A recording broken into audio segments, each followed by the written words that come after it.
Breaking news ৰেমালৰ সন্ত্ৰাসৰ বাবে ৰাজ্যৰ লগতে উত্তৰ পূৰ্বাঞ্চলত ভয়ংকৰ পৰিস্থিতিৰ সৃষ্টি হৈছে। এবাৰ বহুকেইখন বিদ্যালয় বন্ধৰ আহ্বান জনোৱা হৈছে। বহুকেইখন বিদ্যালয় বন্ধৰ নিৰ্দেশ প্ৰদান কৰিছে জিলা আয়ুক্তই। কোন কোন বিদ্যালয় বন্ধৰ নিৰ্দেশ জৰুৰীভাৱে দিয়া হৈছে এই মুহূৰ্তত জনোৱাৰ চেষ্টা কৰিম।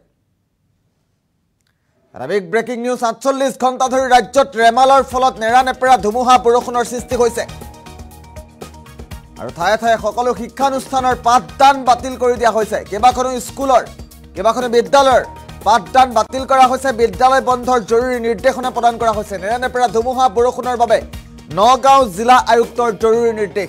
আজি সকলো শিক্ষানুষ্ঠান বন্ধ ৰখাৰ নিৰ্দেশনা প্ৰদান কৰিছে নগাঁও জিলা আয়ুক্তই। চৰকাৰী ব্যক্তিগত সকলো বিদ্যালয় বন্ধৰ নিৰ্দেশনা প্ৰদান কৰা হৈছে। ৰেমালৰ ফলত হোৱা ধুমুহা বৰষুণৰ বাবে এই জৰুৰী নিৰ্দেশ প্ৰদান কৰিছে জিলা আয়ুক্তই। বহু বিদ্যালয়ত ধুমুহাৰ ফলত বাগৰি পৰিছে প্ৰকাণ্ড গছ আৰু তাৰ ফলতেই বিদ্যালয় বন্ধৰ জৰুৰী নিৰ্দেশনা দিয়া হৈছে। নেৰানেপেৰা ধুমুহা বৰষুণৰ ফলত বিভিন্ন ঠাইত বান সদৃশ পৰিস্থিতিৰ সৃষ্টি হৈছে আৰু ৪৮ ঘণ্টা ধৰি ৰাজ্যত ৰেমালৰ ফলত সন্ত্ৰাসৰ সৃষ্টি হৈ আছে। ৰেমালৰ ফলত ৰাজ্যৰ বিভিন্ন প্ৰান্তত কেনেধৰণৰ পৰিৱেশৰ সৃষ্টি হৈছে এই মুহূৰ্তত দেখুৱাৰ চেষ্টা কৰিম। ঠায়ে ঠায়ে সকলো শিক্ষানুষ্ঠানৰ পাঠদান বাতিল কৰি দিয়া হৈছে। নগাঁও জিলাত ৰেমালৰ ফলত বিদ্যালয় বন্ধৰ জৰুৰী নিৰ্দেশনা দিয়া হৈছে। আমি জৰুৰী নিৰ্দেশনাটো এই মুহূৰ্তত দেখুৱাব বিচাৰিছোঁ। ৪৮ ঘণ্টা ধৰি ৰেমালৰ সন্ত্ৰাস আৰু ৰেমালৰ সন্ত্ৰাসৰ বাবেই বিদ্যালয়ৰ পাঠদান পৰ্যন্ত বাতিল কৰি দিয়া হৈছে। বিদ্যালয়ৰ পাঠদান বাতিল কৰাৰ সমান্তৰালভাৱে জৰুৰী নিৰ্দেশ প্ৰদান কৰা হৈছে।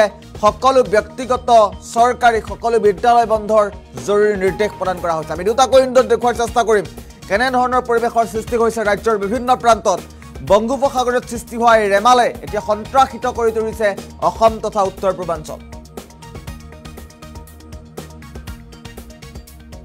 আৰু ইয়াৰ ৰেমালৰ সন্ত্ৰাসত এইদৰে ৰাজ্যত এক প্ৰকাৰ জনজীৱন স্তব্ধ হৈ পৰিছে। ৰাজপথতেই প্ৰকাণ্ড গছ উভালি পৰিছে আৰু গছ উভালি পৰাৰ ফলত কেনেধৰণৰ পৰিৱেশৰ সৃষ্টি হৈছে কালি নিশাৰ ভাগত, আজিৰ দিনতো আজি পুৱাৰ ভাগৰে পৰা এক প্ৰকাৰ সন্ত্ৰাস জৰ্জৰিত পৰিৱেশৰ সৃষ্টি হৈছে ৰাজ্যৰ বিভিন্ন প্ৰান্তত আৰু জৰুৰীভাৱে বিদ্যালয় বন্ধৰ আহ্বান জনোৱা হৈছে। বিদ্যালয় বন্ধৰ নিৰ্দেশনা প্ৰদান কৰা হৈছে। নেৰানেপেৰা ধুমুহাৰ বাবে ৰাজ্যৰ বিভিন্ন প্ৰান্তত কেনেধৰণৰ পৰিৱেশৰ সৃষ্টি হৈছে এই মুহূৰ্তত দৃশ্যাংশ দেখুৱাৰ চেষ্টা কৰিছোঁ। थोड़ा दूर में है ना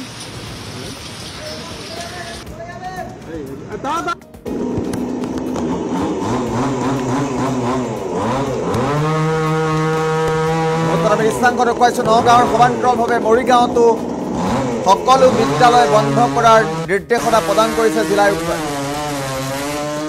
নেৰানেপেৰা ধুমুহা বৰষুণৰ ফলত এক প্ৰকাৰ বান সদৃশ পৰিৱেশৰ সৃষ্টি হৈছে। ৪৮ ঘণ্টাত ৰেমালৰ প্ৰভাৱ ইমানেই বিস্তৰ ক্ষতিসাধন কৰিছে, ইমানেই ভয়াৱহ যে বিদ্যালয় বন্ধৰ জৰুৰী নিৰ্দেশনা প্ৰদান কৰিছে নগাঁও জিলাত। নগাঁৱৰ পাছত এইবাৰ মৰিগাঁও জিলাতো বিদ্যালয় বন্ধৰ জৰুৰী নিৰ্দেশনা দিয়া হৈছে। আমি নিৰ্দেশনাৰ দৃশ্যাংশ মুহূৰ্তত দেখুৱাইছোঁ। সমান্তৰালভাৱে কেনেধৰণৰ পৰিৱেশ পৰিস্থিতিৰ উদ্ভৱ হৈছে এই মুহূৰ্তত দেখুৱাই আছোঁ।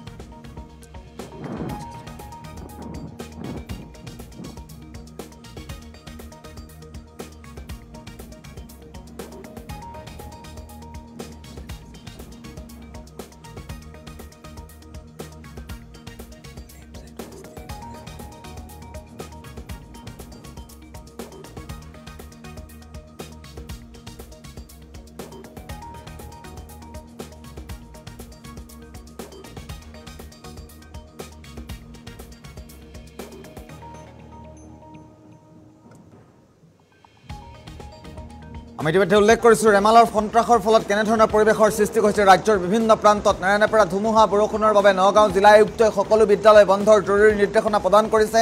নগাঁৱৰ পাছত এইবাৰ মৰিগাঁৱতো সকলো চৰকাৰী বেচৰকাৰী বিদ্যালয় বন্ধৰ জৰুৰী নিৰ্দেশনা প্ৰদান কৰা হৈছে।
दिया ना, बोलेगा नहीं, हम लोग घरे का बगल बहुत सारा काट दिया।